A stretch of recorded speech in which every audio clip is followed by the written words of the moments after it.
Today on a special Rambling About Cars, have you ever detailed a Lamborghini Countach barn find that's been sitting for 20 years? Our special guest has, and so much more. We're going to help you look through all the grime to get down to the beautiful car underneath in this special detail-oriented episode. See what I did there, guys? And we're going to have some wild stories to share. So without further ado, it is podcast time. I am Christopher Smith. You all know my co-host, Mr. Chris Bruce, and we do have a very, very special guest with us today. I'm excited. Yep. We have Larry Kosilla with us from Ammo NYC. I hope you've checked them out on YouTube or checked him out on YouTube before. His channel, I was looking, your channel is like 9 or 10 years old. So you're a YouTube veteran.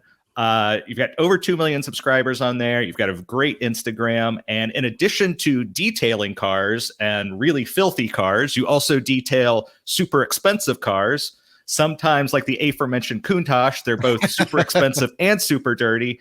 And then you also have your own line of car cleaning materials, stuff, chemicals, that type of thing. So You are the man when it comes to this stuff. So we're super happy to have you on and super happy to talk about this. And go ahead and introduce yourself. Hey, I appreciate it. Thanks for having me on. It's a pleasure. I've been keeping track of you guys, and you're doing some wonderful things. So I'm privileged to be here. So thank you. No, thank you very much. We are small but proud and growing. I just checked. We're almost to 300 subscribers. Almost. We're 2 away. It's not quite the level that you're used to, Larry, but we do actually get quite a bit of traction and quite a bit of viewership just going through motor1.com. And it's detailing. Come on, people. Anybody who loves cars, you're going out there, you're washing your car, you're polishing your car. Of course, you want to have some tips to do it better. But really, Larry, you're kind of on like another level completely. It's one thing to shine up your car, but I mean, pretty much every one of your videos, it's like something that's been sitting for 10 years, 20 years. I mean, let me just start from the beginning. How did you get into this?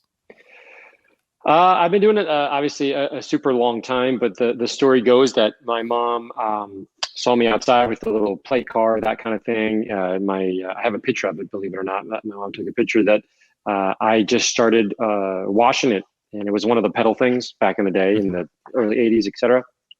And I got a soap bucket, and she was telling me that's all I wanted to do was clean stuff, and she just thought it was interesting / odd. A mother's dream. Yeah, exactly. So I was always pretty clean and fastidious as a young person there. So what I think people find interesting is I've loved cleaning things forever, not necessarily cleaning cars. But as I grew older and realized that the car was a source of freedom, et cetera, as every 16, 17-year-old, then I kind of joined the two of them in this sort of fanaticism, if you will. But the point I'm trying to make is whether cleaning the toilet, cleaning my lawn and the leaves and all that kind of stuff, it's just bringing order to something, I think, is where sort of this nature comes from. I just have to constantly do it. And so if you can do it on your car, something that's a piece of work art, makes all better, right? Oh, and it's such a satisfying feeling afterwards. Right. And I have to offer some full disclosure to the listeners. I actually got my start in the automotive world as a detailer. I did it for 6 years professionally with a used car dealership. So I think I understand a little bit, Larry, about what you're talking about. I never power washed 20 Lamborghini Countaches that have been in a barn for 20 years. I did detail a hearse one time that was kind of interesting. Hopefully it was empty. it was empty. There was also a Volkswagen van that we've actually talked about previously, Bruce, on this episode, that as we're taking apart the interior, there are some surprising finds that were stuffed into interior components on this older Volkswagen van. So I mean, I can only imagine what lots of stuff. What you could find. But to give listeners an appreciation of what you're doing, Larry, and for those that aren't following us on YouTube, which you should at Motor One Podcast, so you can see what we're doing. You're in your shop right now. What 2 cars are behind you? This one here is my personal car. That's the Taycan Cross Turismo. That's the first one at the time in the country. Wow. Pretty cool car. Yeah, I got Totally. that obviously direct from Porsche, et cetera, and I picked it up in Atlanta. So that one's awesome. And this is just a customer car that came in yesterday that I have to polish. It's brand new. It's got 62 miles. It's a Ferrari Roma, of course. Wow. There's just swirls and just normal. Ferrari's kind of known for that when they come out of the factory. They're just not, where they need to be, et cetera. So need to polish that one out, put a clear bra on it. Just kind of I don't mean to sound, every week we get the GT3 or Roma or something that, there's just in my area, every,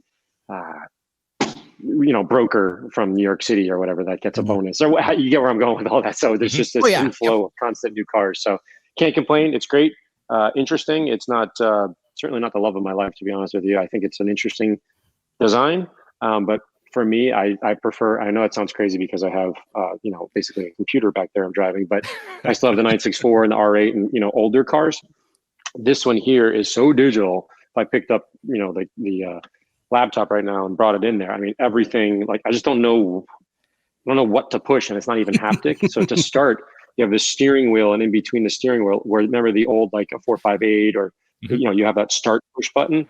Now it's just flat and it says start, and you just like wave your hand, or it's just a little, it's a little, I'm not used to it. Like there's still creature, I don't want to say creature comforts, that's not the right word. There's still like, you have to push a bunch of things here. So to start this car, you have to push a button. Okay. Like, but the button depresses, like it, click, you know what I mean? That sort of sense, you don't get that with that one. Those little things, again, I'm detail crazy person. Those little things drive me nuts. I'd much prefer to push something that you can push. Having said that, it's still a $400,000 car or whatever it is. Yeah. I'm sure it's awesome. To jump back real quick, though, I am curious. So you had this love of cleaning stuff when you were a kid. How does that love of cleaning turn into your own company, Ammo, where, like I said, as we set this up, not only do you detail cars, you have your own line of car detailing equipment of materials. So how did that transition happen? I'll make a very long story short. Basically, when I left I came out of some good schools, etc. And then when I left, I went and worked at a museum for cars and basically cleaned all the cars and prepared them and did all that. And I just was, Can I ask which one? Yeah, Cooper Classic Cars down in Manhattan, in Chelsea. Oh, cool. Technically. So I worked for them, which is like a museum / we rented out cars for movies and auctions and photo shoots and magazines and all this kind of thing. So my job was to go on the shoot of a Ralph Lauren polo shoot or whatever, and I would bring the car and I would sit there like this and just basically fall asleep in the corner and make sure that the cars didn't have the models literally in stilettos or whatever walking on the hood of this $2 million car that I just drove there. So it was a dream job. It was awesome. And I got to do a bunch of cool things, but I ended up meeting a business partner. Long story short, again, I left and bought a car wash in my town that I'd always loved as a kid or whatever. So I ended up using the money from the Wall Street job, et cetera, and buying the car wash and starting from there. And then from there, to answer your question, how I got into products, as a shop, you have what they call jobbers come over with a van and sell you 55-gallon drums, 5-gallon containers, et cetera. And one day somebody came in and I was already 5 years into my business and I had cars like this. I had changed the business model. We can talk about that if you want to get super nerdy, but I was a business guy running a detailing business. So it was a little bit odd at that point, meaning I knew how to detail and I knew how to run a business because I went to school, for all these things. So we were efficient and we had lots of Ferraris and things like that. When it came to products, I would buy the best and then polish and do all my, it didn't look fantastic. A guy came in one day and said, "Hey, I have a new product line called ABC. It's not, let's just call it ABC for now. It's not like McGuire's or Mother's or whatever. It's a random brand. I don't want to bring it up." So he comes in and I said, "Okay." He goes, I said, "Show me how to polish this with your polishes." I don't know. And he's like, "You're the, Mr. Polisher guy. You're the, And I was like, "Well, yeah, but I don't know your product. Show it to me." He didn't know how to do it. He ended up burning through the hood of Mercedes. And I never forgot that. It was a silver Mercedes. So a few weeks later, the CEO of that company called and said like, "Hey, would you do some consulting?" We know how to make stuff, but we don't know how to. I was like the liaison in between the chemist and the end user. Like I was like, hey, this needs more lubrication. When you heat it up with X amount of 3,000 RPM, whatever, it gets too hot and sticky. I'm making this up, whatever that was. So we need more lubrication, more aeration, whatever. So I did that for a couple of years. The chemist ended up retiring, and the CEO of that company, I'm really fast forwarding like many years, said, that's fine. What do we're going to go out of business. And I was like, I've been watching this guy for 5 years make stuff, and I've been sitting there making it like, nah, you know what, let's make it a little bit more here. Okay, cool. At the end of the day, I was like, I can figure this out. And I was already kind of there, and I read, my wife's a PhD chemist. So I ended up, the long story again is I started making the chemicals for that company. And then at one point I said, hey, I would prefer to make things a little bit better because I still have my business, my side business. I was doing this at night and I was detailing during the day because you can mix during the night. You just lights need to be on. And then during the day, the crew would come in. I'm fascinated right now, by the way. I'm completely nerding out because of all the detailing work that I've done. So yeah, I mean, please continue. Please continue. Yeah. So and I'm gonna buy stuff after the podcast too. There you go. Appreciate that. So I started making what I thought was better products than what the formulas were doing, just because I wanted to add more of this. I was being a chef. I wanted to make a little bit of my own je ne sais quoi. I wanted my own thing. So I did that, and I made my own products. And I didn't have ammo at the time. I was just Larry Detailing or whatever it was back then. And I said, hey man, this would be really cool if we put them in 16-ounce bottles instead of 330-gallon totes and 55-gallon drums for retail. And I remember the guy who was in charge at that point said, if you think you're going to compete with Meguiar's and Mothers and all these other, the large companies, there's only a Turtle Wax, there's 5, Eagle One, there's 5 major things. Not like today. We can talk about the transition from then till now. That's very interesting to me. But then there wasn't a lot. And he's like, you're not going to do that. And I was like, well, there's this thing called YouTube that's coming out. And he's like, and I was, so, what's that YouTube? Yeah. So I said, hey, I think I'll just teach people how to do things. And at that point, I had no intention of selling product. I just wanted to make it for myself because I wanted the best of the best for my side business. And I was making it. It meant a lot to me. At that point, I had left. I changed my name and everything. And then a customer said something about the word ammo, meaning like, man, you have, when I detail a car, I put a lot of stuff around it just to make it convenient for me. So I don't have to get up and down because I'm tall. So like it hurts my knees. And anyways, he said something along the lines of, man, you got all your ammo here or whatever. And I was like, oh, that's a cool name. And then I wanted to put it on the side of my bottle because I was just making like little plastic things for myself, put it on the thing. And then people started wanting to buy it. And I was like, man, this would be cool if I sell enough so that I don't have to spend any money on my cost of goods sold, my P&L, my cost of goods sold for all of my, I thought that would be like the best. Fast forward, 12 years later, we're in 73 countries, et cetera, et cetera. So it's been a weird ride to say the least, but the bottom line is, to answer your question, I made the products because a lot of people say because there wasn't anything out there. You know what? That doesn't make any sense. There's tons of stuff out there, and all of it's very, very good, and it's different, it's unique. It's like saying there's no good food out there. Like I don't know if I agree with that. I wanted to make it because I wanted to make it specific to me, and I didn't have anything. No company at the time spoke to me, as corny as that sounds. It didn't I wasn't taking like an old school hot rod to a show and then like hand polishing it and listening to doo-wop, which I think is awesome. I'm not like trying to be like down on it. I don't care, or low riders or this. I think anyone who's excited about a car, I'm excited about it. It just wasn't, I just didn't have anybody. I didn't have anything to look up to like, man, that is awesome. That is the Steve McQueen of detailing. That is the Jesse James of it didn't speak to me at that time. So I said, all right, fine. Like, what do I got to lose at this point? I'll make my own stuff and do my own thing. And then, like I said, 12 years later, now we are where we are. But that was more of the motivation. So I think I hear people say, well, there wasn't anything out there, so I made it the way that I want to. I think for me, it was somewhat true, maybe 20% true, but I would say 80% was I just didn't have any idols, or I didn't have a jacket to put on that I felt proud of that company, if that makes sense. So like when I see somebody wearing a shirt, like when you have it on your chest, I feel like that means like that's something like the Rangers or the New York Yankees. Obviously I'm in New York, like that. that means you're part of the team. I didn't have a thing. I didn't have a tattoo I could put somewhere. So I was like, all right, I'll just make my own tattoo. There you go. There's the short story, or Well, very long short I story. mean, I love that you are an experienced detailer who then stepped in to just make your own products. You're exactly right. It's like different people have different ways of basically getting to the same conclusion, right? I mean, I knew a guy that wanted nothing to do with buffing wheels, polishing wheels. He would spend all his time with like clay bars, trying to get every little detail out. And it's like, well, I mean, what you're doing in like half a day, you know, I'll just come in, do a quick little wet sand, do a quick correction on it, and kind of be done with the same thing. I'm not talking about like Ferraris. I'm talking about like, my friend's SVT Contour, it's not quite as detailed, but it's like, you're going to arrive at pretty much the same place, just different ways.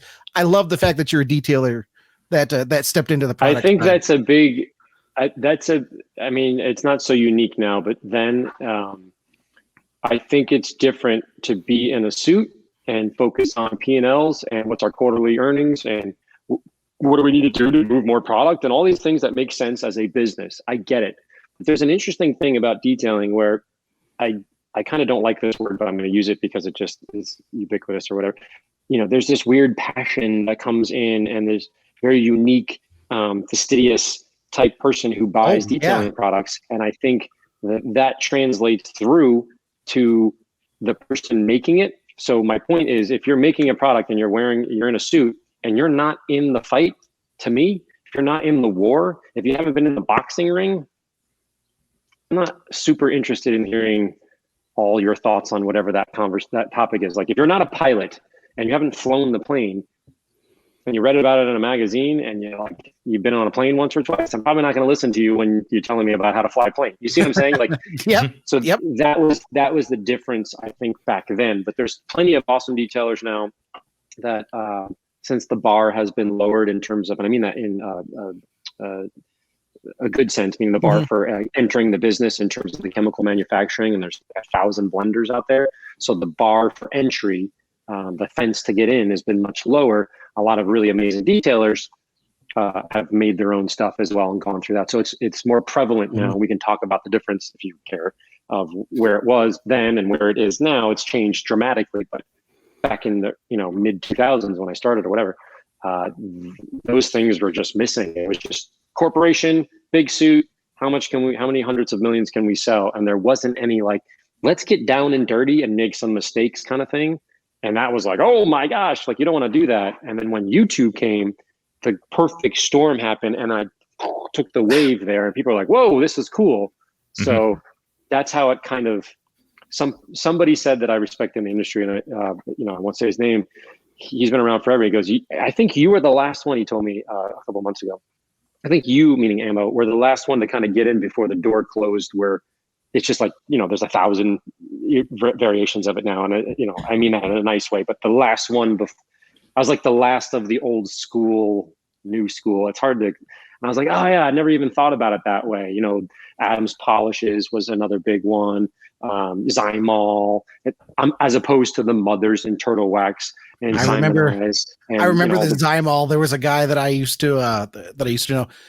I mean, he was like fanatical. It's like, you can't use anything else, dude. Just relax. It's all about the cars. If we could, I mean, let's talk about your YouTube channel a little bit, because I love the fact there are a lot of detailers out there that are posting videos, and that's great. I mean, we've reported on some of them when it's interesting cleanups, but for the most part, it's, here's the car, we set up the camera, time lapse, suck out 20 years of grime and fast food wrappers from the back seat that nobody cleaned up. And, it's a pretty miraculous transformation. But I love that your videos open with, a story behind the scenes. We're going to look at the car, like the one with the Fiat, where the guy had like the deer head in the van, and all the other kind of cool stuff with that. I love that aspect of your videos just as much as the cleaning procedure. I mean, was that kind of the formula from the very beginning, or how did it evolve to that? That is a great question. So I think YouTube has evolved from the beginning. So I will say that YouTube in the very, very beginning was about how to. How do I fix my leaky toilet bowl or whatever? And I find the solution on YouTube.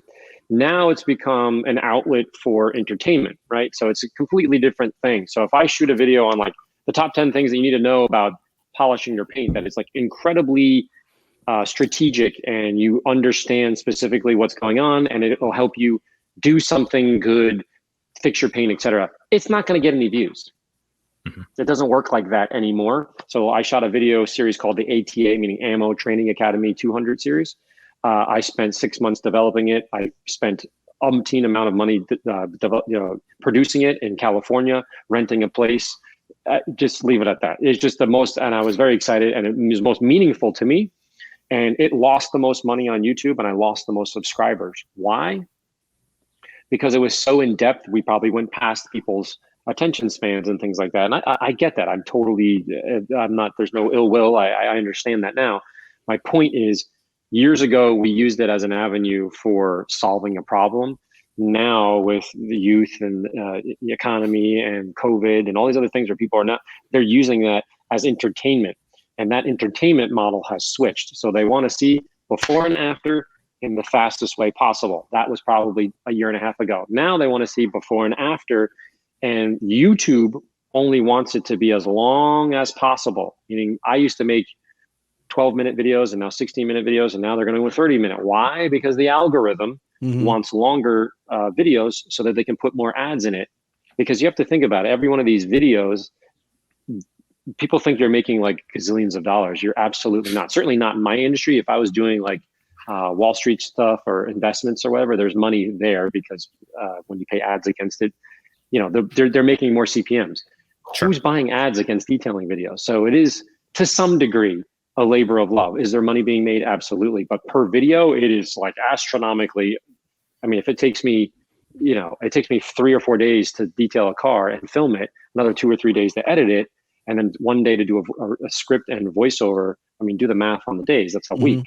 So it, from a financial perspective, it doesn't make a whole lot of sense anymore because the algorithm has changed so crazy. So a lot of YouTubers are going nuts. But to answer your question, I guess, yeah, it's what people want to see is the before and after. To me, it's almost like making a YouTube face, which like kills me, but I understand why people do it because it gets more clicks, right? Get more clicks, you make money. So I have no, don't hate the player, hate the game kind of thing. I get it, man. Make the YouTube, like make money. Like it's for, in a capitalist society. I get all that kind of thing, but I want to try to keep a story because I want to show my son when he's older, like, hey, this is a cool story and it's ubiquitous from 20 years from now or 50 years from now or 20 years past. You know what I mean? It's like, it's a fun story. It's a cool thing as opposed to, hey, this is the flavor of the week. But I get that it's going to change again. I don't know what it's going to be. If I did, I would try to get ahead of that. But things like the thumbnail picture, like that versus whatever, all these things go into those factor. Yeah, but at the same time, it gets the attention. It gets the attention. Right. I understand people got to make a living. So it's just YouTube has been a very fascinating roller coaster of this, like, oh yeah. It's like you're every 5 seconds you're like, wait, I don't, it's like it's its own job. Making products and detailing a car is 1,000 times easier than producing YouTube videos. I'm not even exaggerating for effect. Nope. I'm there with you. I mean, just a few years ago when I was in another marketing 1,000 horsepower wood chippers, the goal was like 10 minutes or less. That's it. We are not going any longer than 10 minutes on these videos because you're just going to lose the attention span. And now, I mean, you're right. It's like, go ahead, go longer. The algorithm is doing better. So just they push that video more. So you can have we do tests where we have exactly the same video content, the exact same time, the exact same thumbnail, because obviously everything's A/B tested, etc. We put both of those on with competitors, and the competitor will get 2 million, and mine will get 500,000. And you're like, it's the exact same thing. Why? Because now that competitor is locked into the YouTube algorithm, and you like where I've been for 10 years or whatever, and now they're looking for the. So it's just whoever whatever, hypothetical nerd is back there pushing a button. It's like, okay, now you know what I mean? So that's there's one person back there. yeah. We'll really mess him up today. Well, it's not even that. It's like, who we gonna push? And so you have to be constantly on that. And so part of me goes like, you know what? I just want to make the videos that I want to make, which is based on stories and telling what I'm actually doing. So like, if I got to go look at a car, why would we not film it? So to find, in my opinion, which is easy enough to do at this point, but to find a dirty car and to clean it, I understand sometimes you got to do that to make it, to pay the bills or whatever. I get that as well. So I'm sure we're going to do that as well. But at the same time, it's not like where my love and joy is. Mm-hmm. I like if it's a dirty car and it's got poo and vomit and all this other thing in there, but we're going to clean it and like someone's going to drive it and it's like a story and like I'm down. But to find one, you get where I'm going with that? Sometimes. Oh, totally. Yeah. It's, Smith, you and I think we deal with this at Motor One from time to time, that the Google algorithm changes and it decides that something else is more important. And we kind of have to adapt to that. And it's not necessarily always the most fun thing. Right. But so I'm thinking now, I just do what I like. And exactly. If it gets picked up. If it doesn't, that's what we try to do with this show as well. So we just do what we like and we hope people like it. Please keep doing it. More of the same. Let's talk about the Lamborghini video, because that was like, that did like 3.2 million views, right? That's nice, healthy viewership. And it's like, who finds a Lamborghini Countach in a barn? It wasn't like, oh my gosh, this is a surprise. Look at it.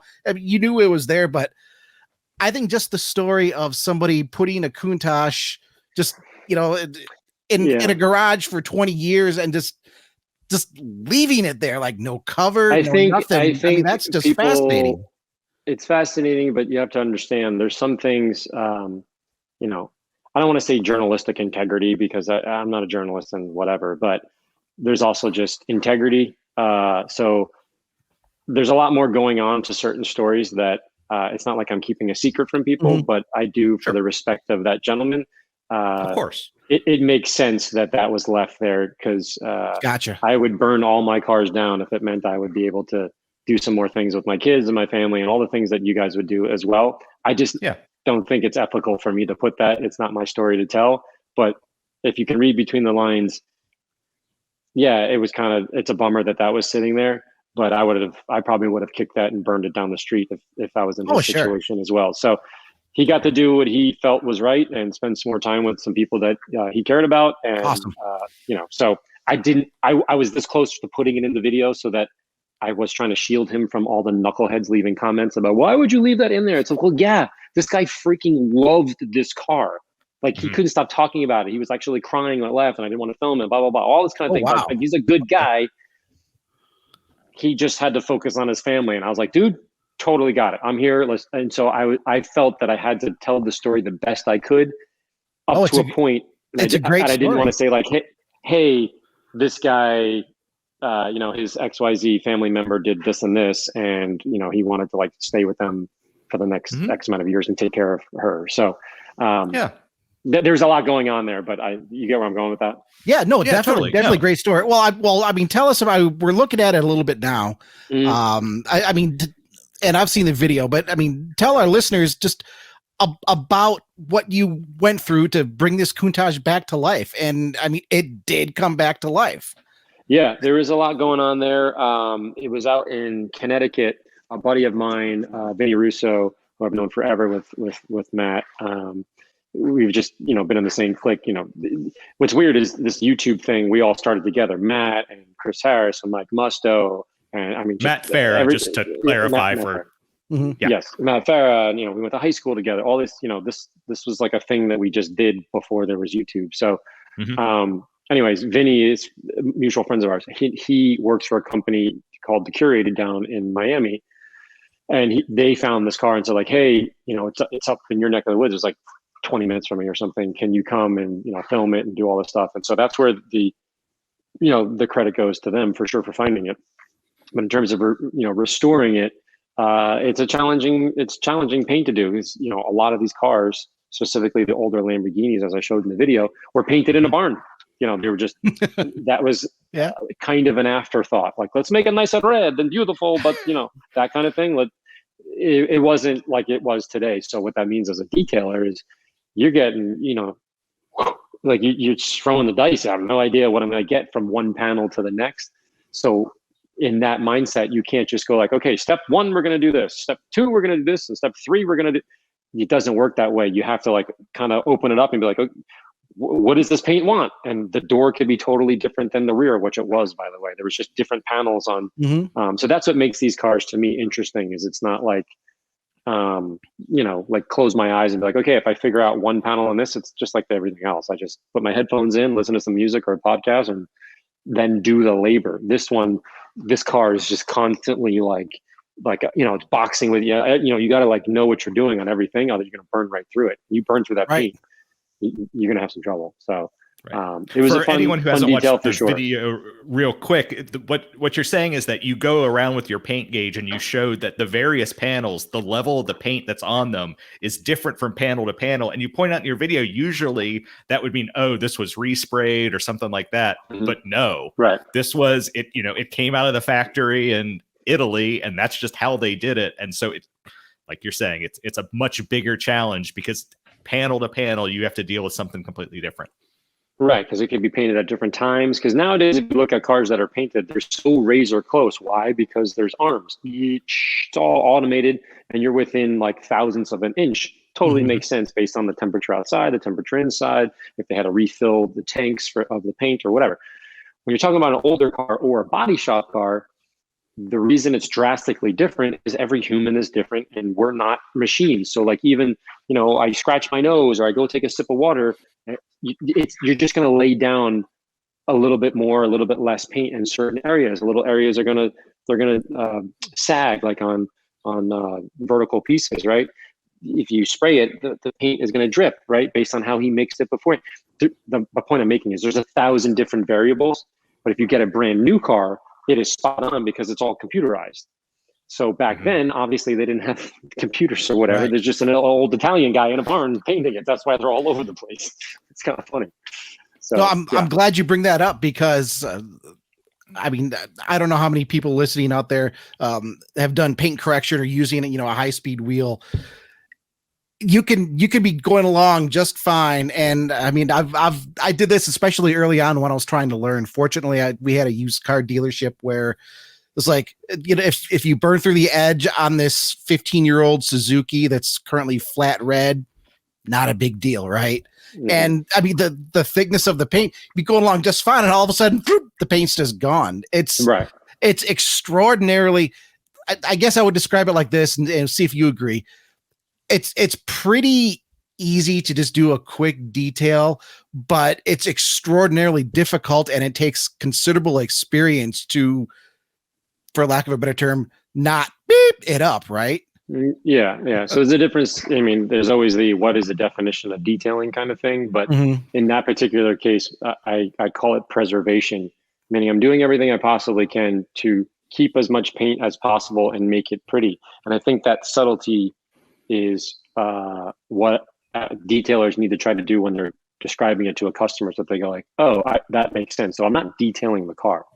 I'm trying to preserve what's there and make it look as good as possible while not jeopardizing the integrity of the paint. That is a very subtle, hard, that's not step 1, you do this, step 2, you do that. Like, I have no idea. They go like, how long is it going to take? I'm like, ask the car. I have no idea.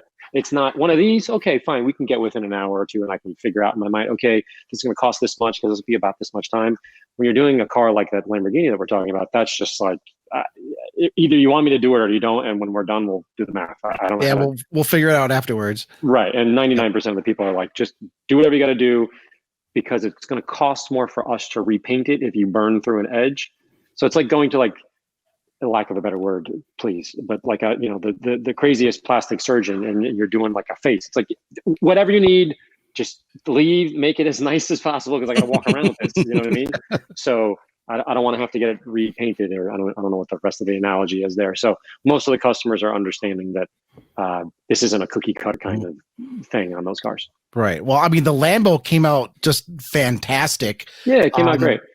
And one of the things that I I haven't done detailing on any sort of professional level for a long time, but I used to love getting people's reactions when they would see something before and after. Are there any memorable reactions that you've had from customers where they just like couldn't believe? It's like, you repainted the car. You repainted the car. It's like, no, this is just what you can do, right? Yeah, I've had a bunch of those, obviously, in 20 something years of doing it. But the irony is, the one that I remember the most is the one that didn't have a reaction. I was doing, it's a video as well. True, I guess, yeah. McLaren F1 GTR Longtail. At the time, it was $12 million. We had spent, I forget the hours, like 150 hours or whatever the math is. I can't remember. It's in a video, but it was an insane amount of time over 5 days a week to prepare for the quail, Pebble Beach quail, that kind of thing. Yep. And we were doing it in this guy's helicopter hangar, and we disassembled the entire car. I'm talking like, take out the headlight, and it's like, oh, that's cool. And people, there's people going like, oh, that's not that big of a deal. And it's like, then disassemble the headlight, and they're like, well, that's whatever, but that's not a really big deal. And I was like, okay, disassemble the headlight. Wow. Then disassemble the headlight and remove the actual bulb and clean the bulb. And they're like, all right, that's pretty legit. So that's how defined we got with this. And then when we were done with it, I remember him walking in. I remember exactly where he walked in, and he's like, "Oh man, that looks awesome. It's pretty cool. I dig it. This is great." I mean, he wasn't a jerk or anything about it. He was like, "This is great." And I was like, "Are you kidding me right now? Great." And so he's like, "All right, well, let's do this." And I'm like, "What do you mean?" And he's like, "Well, let's go for a ride." And I was like, "You know what? I respect that." And then it opened up the door, and it was like raining out. And I was like, "Well, it's raining. Let's just wait." He's like, "No, let's go." So we ended up driving it. No. He's like, but we ended up winning the quail and the whole thing. So we wiped it down. It was all good. But he's a good sport about it. Hey, won in the end. You won in the end. I could feel you on that one. I mean, it's raining. Do you know what we just did? Yeah. I mean, I would be that way at the used car dealership where it's like, okay, especially, okay, here's a black F-150 that just came in from the auction. It had more swirls than you can imagine in the paint. I just spent 2 days. I can shave in the bed of this truck right now. Put it out on the lot, and like a half hour later, a customer comes in. Oh, this thing looks really good. Can I take it for a test drive? Yeah, sure. And I'm just like, I'm sitting inside like, I know you're supposed to sell it, but not yet. Not yet. Let me look at it. Bruce, I've kind of been monopolizing the questions here. You've got to have some, man. I do have some. Well, there's something I want to talk to Larry about, because full disclosure, you were supposed to be on the show in April last month, and unfortunately you were under the weather, but we're fairly certain why you were under the weather, and that was because you detailed a Cessna 401. And I want to talk about that video a little bit. And this was one that you did for a buddy of yours from Rescue Rebuilds. And you don't see a lot of plain detailing videos. No. And this has to be, well, let me ask you this. Is this the worst you've ever done? The worst in terms of condition inside that you've ever done? Like disgusting kind of thing? Yeah. Is this the most disgusting thing you've ever cleaned? I'm going to say no, but close. I would say no, but close. I would say it's probably the second. But in terms of lasting impact, certainly on me, I would say this one was the biggest one. I don't think I'll be able to beat it, because I was quite ill for some time, enough to go to the hospital, that kind of thing. So, I wouldn't say I wouldn't do that again. I have to change up a lot of my PPE. My protection was not adequate, because quite frankly, I forgot it because it was a last minute thing, etc. Yes, I could have gone to Home Depot. I thought the mask was enough, and it wasn't. I needed a full hazmat suit for sure. And I needed to have more clothes and that sort of thing. So yeah, I got pretty ill. I'm not going to lie to you. I had to take, I'm not a big antibiotic person or drug, all that kind of thing, but I had to get on that. I had bronchitis. I think I still have a little bit of lingering stuff in my lungs. So I say this not to impress you, but to impress upon you that you got to take, you got to be serious when you're cleaning stuff like that. So Yeah, I mean, Yeah, you get into something where animals have been living. I've seen a lot of videos, from other people doing just regular car stuff, and they open them inside, and they'll kind of make a joke out of it. Oh, look at the mouse home in the back scene. Wow, it sure smells funny in here. And it's like, that's dangerous. That's legit dangerous. I think because it was enclosed. I tried to think back what caused me to have. I mean, yeah, I don't want to say I regret it because Jason's the man and I would do it again for sure. But I was sicker than I'd been in a long time, enough to go to the hospital twice. So, well, we're glad you're okay. Wow. And it was you're okay. I mean, it full of droppings. With the video we're looking at right now, nest, some sort of mystery, a bug nest. Yeah, nests. That's another bees. I had a bunch of people leave comments. It's another okay. Bee something. I if I think hard enough, 50 people knew what it was. I was like, I don't know what this is. It looks like a thing of mud, but it's a mud wasp or something like that. Okay, I've heard of those. Yeah, and so if you see story the behind this was on, that the guy he was given the plane for free if he could get it running, and he got the Continental engines running, and then you came in and just did. He was going to do it himself. In full disclosure, he was going to do it himself, but he had broken his leg skiing. He's more than capable of doing all this kind of stuff. He's a good dude, and he called me and showed me the whole thing, and I said, yeah, man, I'm down to help. But like he was legit in pain, like on camera, off camera. He was not, he shouldn't have been where he was on that film. He came to, be on camera and help and do all that kind of stuff. But off the record, if his doctor's like, he's supposed to be in bed. He was messed up, like legit messed up. His leg was like all whatever. So, God bless him. He's a character for sure. Well, I mean, again, fantastic video. It's one of those jaw droppers where it's like that you're not gonna get it. You're not gonna get it. Right. You look at it, you're like, you can't clean this. You might as well just get a can of gasoline and a match because this is unfixable. Yeah. And yet you get it done, man. Like, bravo. It was definitely better. I think it would probably need another week of me not on camera and running around to get that into a little bit more safe. But we did disinfect as much as we could. I think some panels needed to be removed, but I'm certainly not in a position to disassemble a plane. I can promise you that from a FAA perspective. But we made it a whole lot better.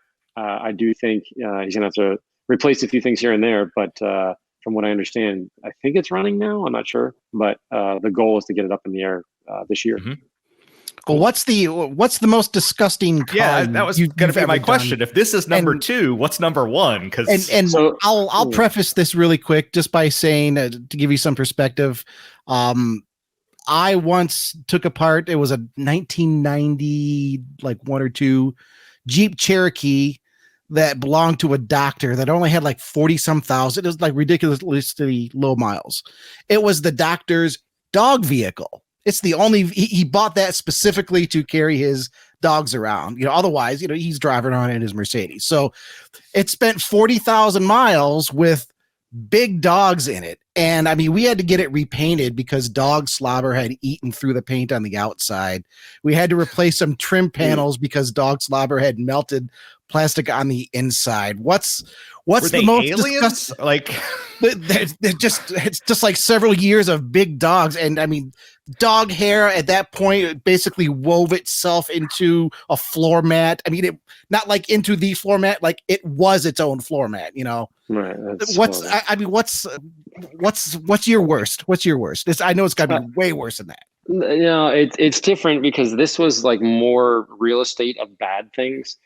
The worst one I had was an isolated thing where we live near an airport and we're in a little swanky area or whatever. So there's a lot of private jets and whatnot. Mm-hmm. So my customers obviously have those jets or whatever.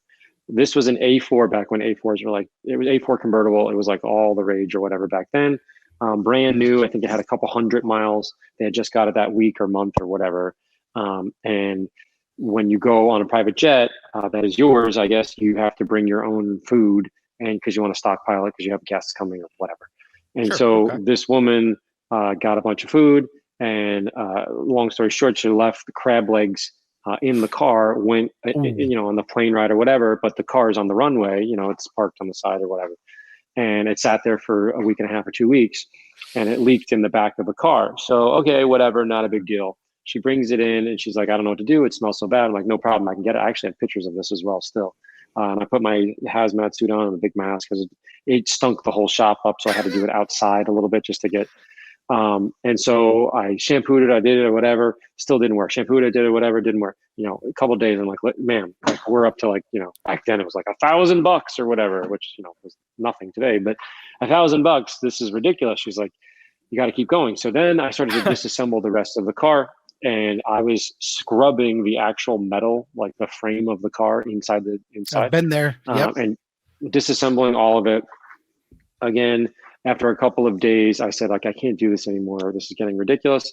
The insurance guy came in and they totaled the car on the spot right there, and it had less than 1,000 miles. Wow. So to me, that was worse because I couldn't. That was the first, I don't want to say failure, but that's a patient I lost, where this plane I felt like is disgusting, but to some degree I got it back to, I guess, somewhat safe. This one, we penetrated the metal, I guess. There's nothing left on the interior. We disassembled a brand new car.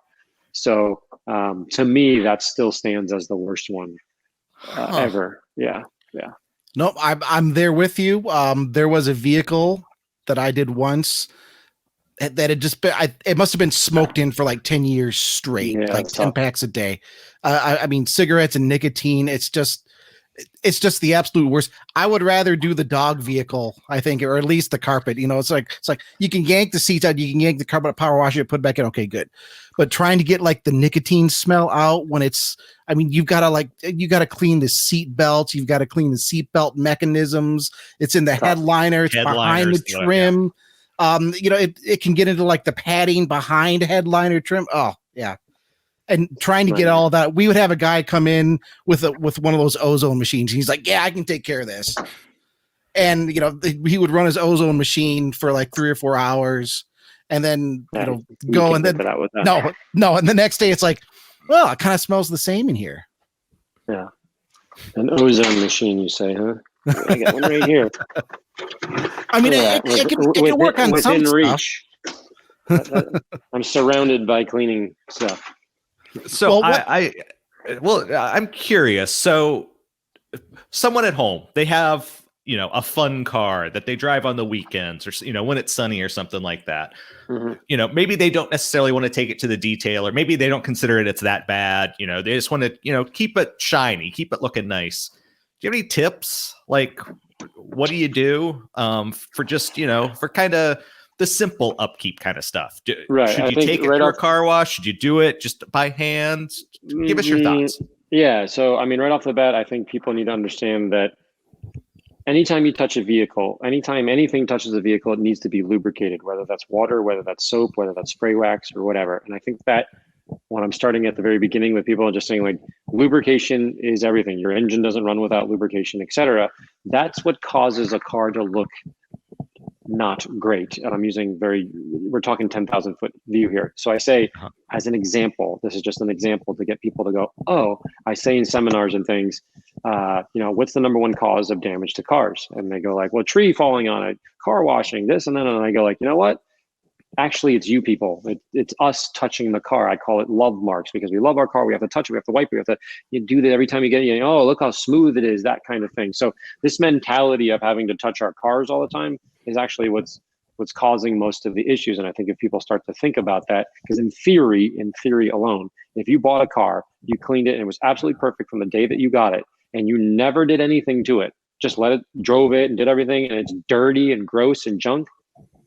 When I go in and clean it properly, likely it's going to be absolutely perfect underneath there. It's just not going to be any swirls. There's nothing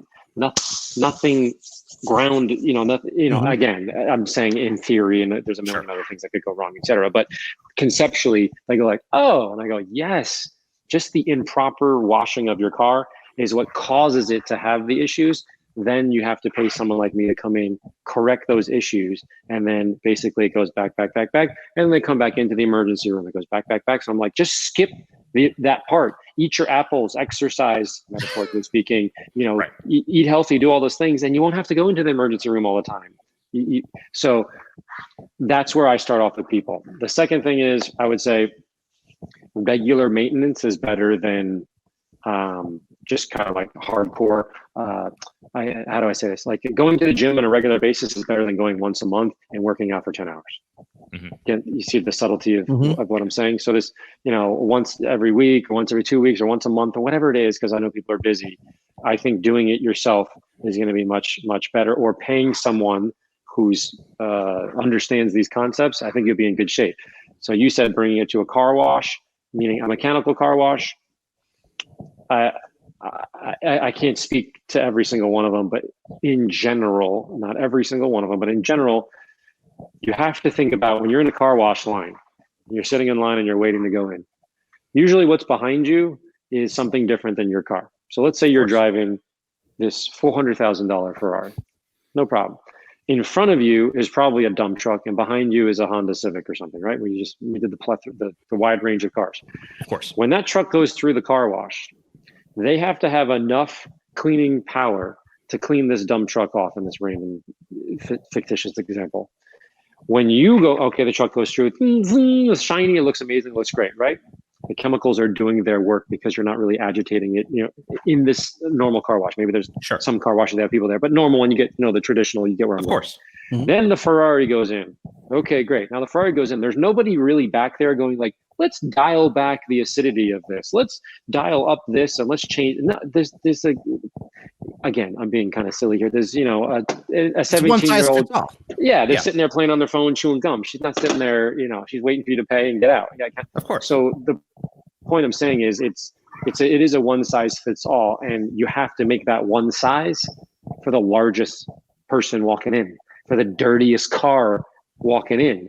And usually that's done with chemicals because you're not really getting in there and washing it properly. You're slapping it with those plastic pieces. So in most cases, I would say you're doing more harm than good, but there are now amazing car washes that are touchless. But when you get into the touchless sort of area, my light just died.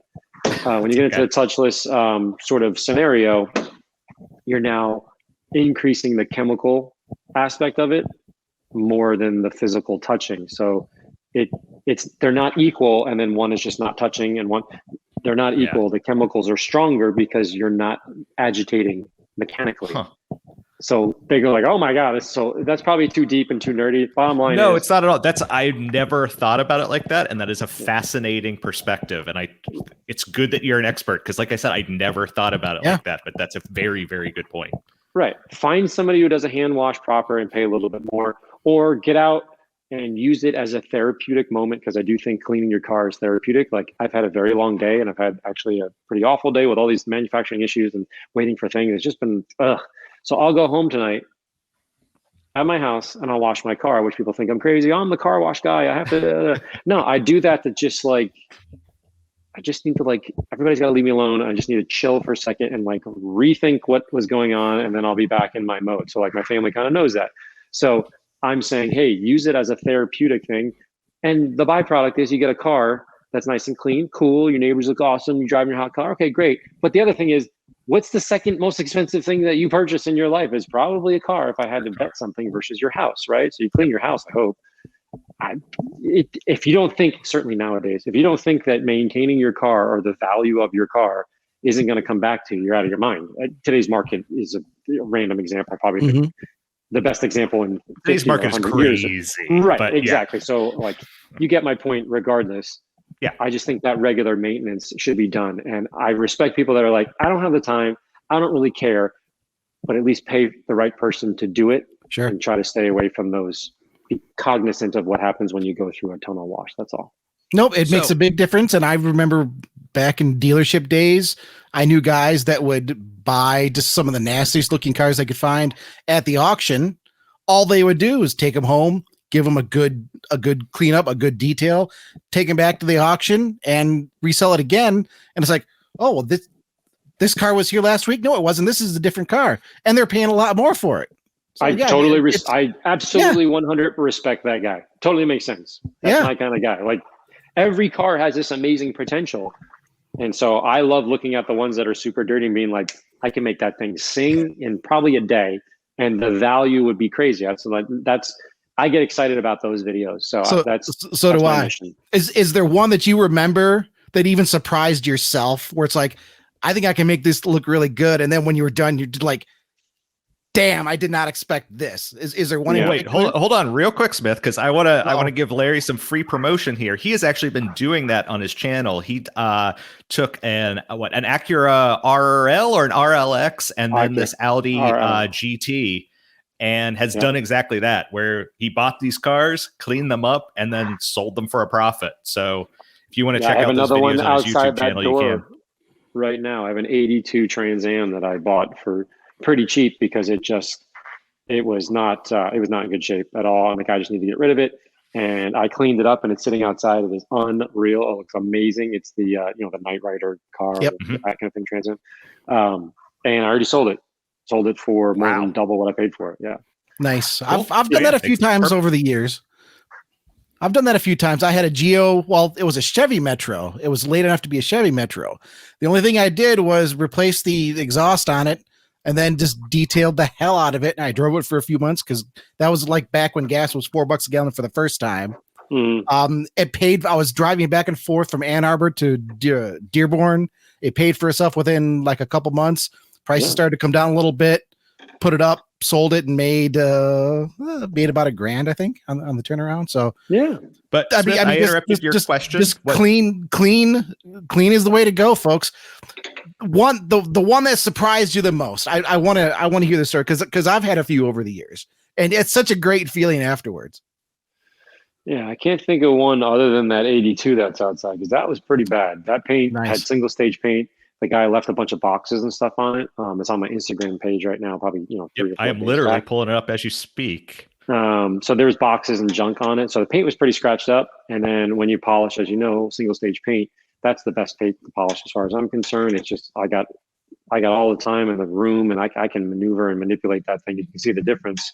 For anyone watching on YouTube right now, you can see left is original and right is after Larry has done his fantastic work. Yeah, so we did that to the rest of the car, and then I put some skin on there, and I, did all my fancy things to make it, pop afterwards. But yeah, that I'm not even sure there's a filter on there. There might be a filter on, but in real life, it looked a whole lot more drastic than that. But boy, that is a Knight Rider Trans Am too. I mean, you've got the right color, you got the right seats, the right color in there. Yep. Yeah, it's pretty cool. I used to work with a guy that actually did a lot of the Knight Rider conversions. He had the original. Wow. Yeah. That is. See the box? See the square on the hood? Mm-hmm. Oh, right. That's where the box was. Yeah. And if you scroll down to a bunch earlier, it's not relevant, but you could see in the guy's house, in his a couple more down, in his garage. There it is back there on the bottom left. There's boxes and junk. The boxes stacked on it. So that one, that's going to turn some heads. And so it already sold to a guy who has a collection of these things. Good. And he's a police officer. He's like bouncing off the walls. He's very excited. But I wanted to remove the mold and definitely get the car polished up. And I think his reaction is gonna say a lot when he comes. He comes on Saturday to pick it up. Awesome. Yeah, I can't. I would love to be impressed. I would love to see and hear how that goes. Is there a specific condition of a vehicle? Like earlier, I was talking about the dog hair. I grew to just absolutely hate cars that had pets in them a lot because it's such a pain to try to get all of the dog hair out. Is there a certain condition that just kind of grates you more than any other when it comes to detailing? Yeah, I would say number one would be smoke. It's not that I don't really, actually, I can say I don't drink alcohol, not for any other reason that I don't like it. It just doesn't taste very good to me, but alcohol, and I certainly don't smoke or do drugs or any of that kind of thing. So smoke from just an annoyance, because I don't like being around people who smoke. I certainly don't like to be around cars that smell like that. I don't like it. I'm like allergic to it. I don't like the smell. But it is a complete nightmare to clean properly, as you mentioned earlier. So there's no winning on those cars. So I actually don't accept them anymore at this stage of my career. I'm able to say, hey, If there's smoke smell, I'm just not the right guy. Yep. Life's short. I don't want to deal with this. Why? Because you're dealing with perspective. You're dealing with someone's opinion. Like when I clean that car that you just showed there, like kind of hard to argue with me that one side is dirty and one side is clean, right? It's like Sure. You can look at it. When you get into a car, that smells bad. It's like, well, I don't think it smells bad. They're like, well, I think it smells bad. I'm like, well, I don't know how to fight that. How do I compete with that? It's not. Mhm. There's no. It's opinion based. There's another word I'm looking for, but Subjective. subjective is the word. Thank you. It's a subjective thing. You cannot. You know what I mean? Totally. Yes, it is a subjective to say, is this shiny? Is this not shiny? But like, are you really gonna argue with me on that one? Like, Yeah, that's a it's hard. one to argue. It's hard to please somebody when you are in just a completely different universe as to, you know, what they're experiencing. Never mind, Right. you know what might actually be. No, I'm with you on that. And for anybody listening who might be trying to quit smoking, find a vehicle. If you know anybody that has a work vehicle that smokes, we used to clean a lot of work vans, you know, ex-cargo vans, when I was working at this dealership. And when you'd get in one that was smoked in, like you got just the plain white, you know, the plain white, the van on the inside and the back, spray it with a little bit of soap, and all of a sudden that white just turns this sickly brown. Yellow, just from the nicotine. And it's like, if you ever need a reason to not smoke, it's like, that's what's going in your freaking lungs. And I'm so with you. That's the dog hair and smoke. I got pretty good over the years of being able to get smoke smell, you know, pretty well out of cars. I can make it like much better, but I've been in so many situations where I'm like, it's for free now. Just now it's 100% for free. Please, I cannot spend any more time on this, because they're talking about, hey, when I turn my air conditioner on, when I turn my vent on, I'm like, do you want me to disassemble your car to take the vents out? I can't clean that. I don't know. I can spray fog and things in there, but it's going to mask it. It's going to kill it to some degree. But it's subjective. Thank you, Chris. It's subjective. I can't argue. It's better. Well, it's better, but I thought for X amount of dollars, it was going to be 100%. You know what I mean? You go back and forth, and I go like, I have like 25 of these sitting outside right now. You know what I mean? Like you're in that business mode. Like, okay, no more. I would rather clean the back seat of an Uber on January 2nd than go back into like one of those. Well, that's true. You have a vans. stain. You remove the stain. It's done. So before it's done, like you're going like this with smoke. It's done, like, unless somebody grab it. Unless somebody puked into the vents, which that'll be a whole nother mess. But right. But yeah, I get your point. So yeah, I would say smoke is my number one nemesis. So much so that I just say, hey, it's not for me. So anyway. I want to ask you one last question, and then we'll shut things down for tonight, because I want you to go home and clean your car and be with your family. But so kind of going back a few questions ago, you were talking about how it's better to spend the extra amount of money to have someone detail your car, to have someone professional clean it. If you're not going to do it yourself, you're busy, whatever. What would your recommendation be to find a good person to do that? Because obviously not everyone lives in your area, and they can't go to NYC and have Ammo NYC and have you take care of their car. So Smith is in South Dakota. How does he know someone is good to detail his car? Right. So it's pretty much like anything else. One, you're going to look at recommendations, et cetera, and Yelp and all this other stuff. But to me, I think you have to walk in just like any other business thing, any chiropractor, any doctor, any dentist, et cetera, or just cut your lawn. I want to look at you face to face, and I want to have a conversation and see if you are legit. So I do that with anything. That's just not detailing. That's just like life or whatever. Even the lady who cuts my hair, et cetera. I'm making an example. The next thing you want to do is when I go into the shop, I don't necessarily want to be like, hey, is this shop like a crazy $1 zillion thing? Or no, I'm not necessarily looking for that, but does it need to be clean and functional and all that kind of stuff? Yes. The third thing is, are there cars in the parking lot? What type of cars are in the parking lot? Does this guy seem to understand what you're looking for, or is it more of a cookie cutter type thing, which makes sense? You know, package 1, package 2, package 3. You know, there's different. It's sort of like restaurants. There's different restaurants. There's not one that's right or wrong. I want to be very clear on that. I'm not like judging anyone. I don't necessarily care. Whatever works. But McDonald's makes a whole lot more money than your local steak shop. I can assure you that. But when you go to the steak shop, you're going to pay a whole lot more and you're going to get an amazing steak. But I'd probably rather own a McDonald's is my point. I'm saying, but which one would I want to go in to have dinner with my family? I'm going to the steak shop, if you get my drift. So Totally. there's different tiers of detailing that I think people need to understand.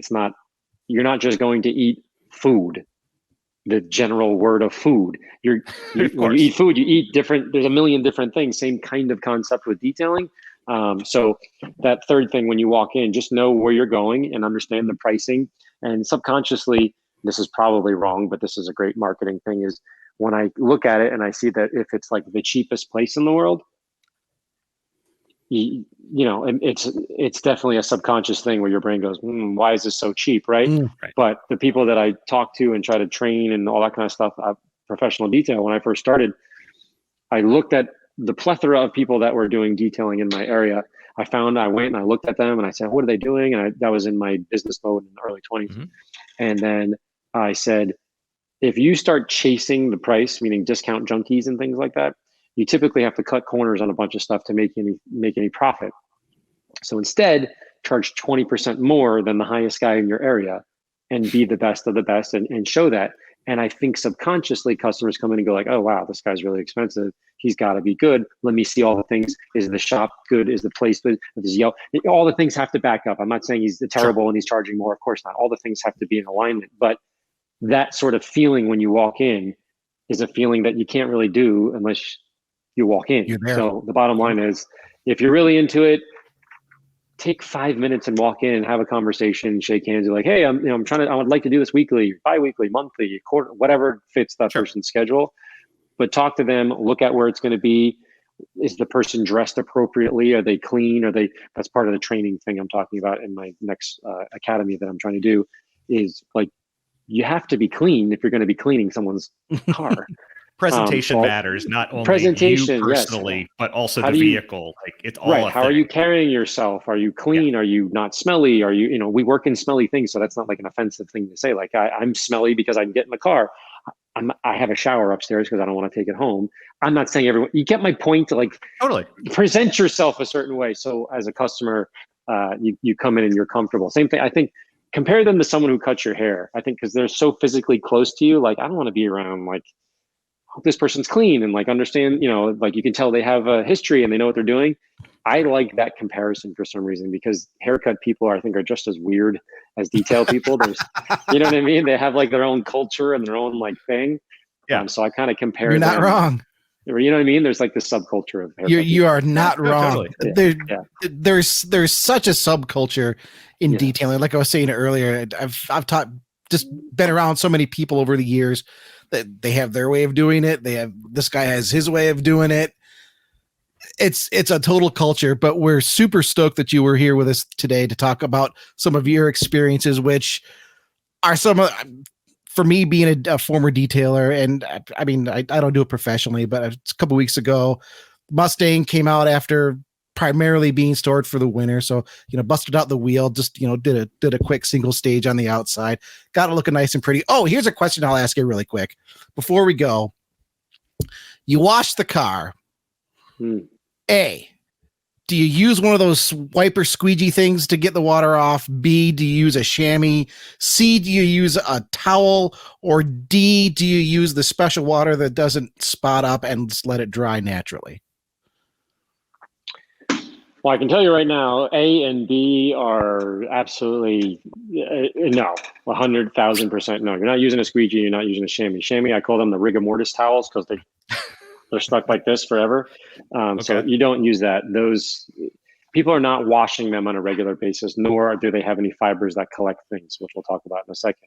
B is, yes, I use a towel, but you're using a microfiber towel. So you're using a microfiber towel to wash, and you're using a microfiber towel to dry as well. Most people think that you use a wash mitt. The reason I'm not promoting wash mitts anymore, as I have in the past, is microfiber is designed to pick up and hold things. We all know that. It's a wonderful thing. It's probably the biggest revolution since clay in the detailing industry. If you had to be left on an island would I take a machine and polish or this and polish and wax? No, I would take a microfiber towel and I'd probably take a clay bar, that kind of thing. That's how powerful those tools are. So I dry with a microfiber towel that's damp. because if you take a dry microfiber towel and try to dry a car with it, it doesn't like to absorb water. So you have to make it damp, and then all of a sudden it will absorb water. Kind of fascinating. So what happens is people don't understand when you're washing your car, you can be the greatest detailer in the world or whatever. You wash your car. I'm telling you, by the time you start the car to when you finish, you're doing two things. You're missing some spots. If you notice, there's usually on like the side of the car where you're going sideways, and then you go down, there's always that triangle right there. You always miss a spot, right? Somewhere. And by the time you go from the front to the back, that by that time there's dust, there's things going on. It could be taking a phone call, whatever. It's just natural to have a little bit of stuff left on the car. So what happens is people take these squeegees and they take the, that blade thing, and now you have these little particles that you've forgotten, you've missed, you're a human being, etc. It's never, ever, ever perfect. And now you're taking that little rock, which basically it is, it's a pebble, and it's just ground down to sand, to dust, etc. And you are dragging it across. Now, when you're dragging it across, you're just rolling it across the paint. You're not picking it up, carrying it, and moving it. So those just I found over the years are just not the right thing. Are they faster? Are they more efficient at moving water? Not a problem, but I'm not interested in efficiency. I'm interested in safety. So we've developed the microfiber towel is the right way. Get it wet, and then you use a lubricant. In this case, I developed a product called Hydrate. We haven't talked anything about my product, so I'm very I'm not anti-sales, but I'm not here to sell any product. If they do, I'm very grateful, but very proud of Hydrate. That is a drying lubricant that we found. I'm saying to myself, I'm using 15 buckets on this car. I'm exaggerating. I got everything. It's the greatest thing in the world. And everybody has 2 buckets, 3 buckets, 10 buckets. We're now down. I've now moved it to 1 bucket, but I've done everything I can to make it safe, and I'm still scratching the paint. There it is, Hydrate. That's the new pro version. But what's going on here? And we found out that it's the drying phase that was actually causing the damage, because people spend so much time washing their car and getting lubrication, using multiple buckets, dunking their wash bin into the other one, and cleaning the other one, which is great. It's wonderful. And then they wash the car, it's perfect, but they're still getting scratches, but they don't realize the scratches aren't coming necessarily from that. I still think they are to some degree. It was from the drying with that blade. So that's where the microfiber came in years ago. And then when you unfortunately hit that little square or triangle that I was talking about, or a little bit of dust, the microfiber towel is going to pick that up. You're going to wring it out. All the water comes out and the junk comes out. And if it gets a little bit dirty, you put it to the side and you grab another one. I mean, it's as simple. So the more towels that you use, the less chance you have of scratching your car. So that's what I like about that, where the chamois typically goes in that plastic tube, sits on your shelf until the next time you pull it off and you dry your car. That thing, from when you bought it to when you're using it, it's very hard to argue with me that the color hasn't changed to a darker color, which means it's dirty. And you're not necessarily throwing that in the washing machine. Maybe you are, but 99% of normal people stick it in the squeegee thing, put the top on there, and you don't do it again. So I'm kind of anti doing that. And I only really use compressed air, or the other thing, which the air is great. I only really use that at the end, meaning when most, if not all, of the moisture is removed safely, and you're leaving behind protection and all that Hydrate, characteristics. I'll go into the seams, into the areas that you just can't get your hand into, the towel into, and I'll use compressed air to blow it out. But I don't necessarily use compressed air to blow the entire car for 2 reasons. 1, it takes forever. 2, it's incredibly loud. And I guess there's a third one. Occasionally, if your floor or your driveway isn't immaculate, because I know everybody out there, before they wash their car, they blow their driveway down. Nobody's doing that. So when they hit it with it eventually hits the ground and ends up blowing up dust everywhere. So I always find that kind of funny. So I'm not saying not to use that. I'm just saying use that sparingly in the tight areas to blow out the stuff that you fit, like no finger can get into the seams. Totally logical. But to sit there and do the whole car, to me, I don't have 30 minutes to do that. And it's not super beneficial in my mind when you can do this much faster, safer. And it's not picking anything up. The blower is not picking any dirt up. So see, that's what happens when you ask me a question right before we leave. I can give you a 20-minute answer. No, I'm glad I asked, because I'm doing it right. Yes. Yes. Well, good. Larry, people can find you. Ammo NYC is your website, ammonyc.com. You're at Ammo NYC on Instagram, Ammo NYC on YouTube. Is there anything TikTok else that you would like to promote? Anything like that before we say goodbye to you tonight? Instagram is great. Visit the website if you want to. There's a ton of free information on there. I'd be super grateful if you bought anything, but you can come and snoop around. You can ask me questions. I'll happily respond and email and all that kind of thing. Cool. But yeah, I'm around to help. I'm not going anywhere. So yeah, I appreciate you guys having me on. No, awesome. We We appreciate you coming on, man. And of course, I mean, we'll have links available in the YouTube description. We'll have links in our article that goes up every Friday at motor1.com that tells kind of the overview of what we talk about here on the podcast. Of course, the podcast airs every Friday. Go to Motor One Podcast on YouTube. We're available on just about every audio platform you can imagine out there, Spotify, Google, and on YouTube. Like I said at the beginning, we're at 298 subscribers. So next week, in theory, if we're at 300, Bruce and I are going to have to do something. We'll definitely be at. We'll look have at the analytics. We'll be at 300. We'll have to do over something. 300. We'll have to do something silly to celebrate.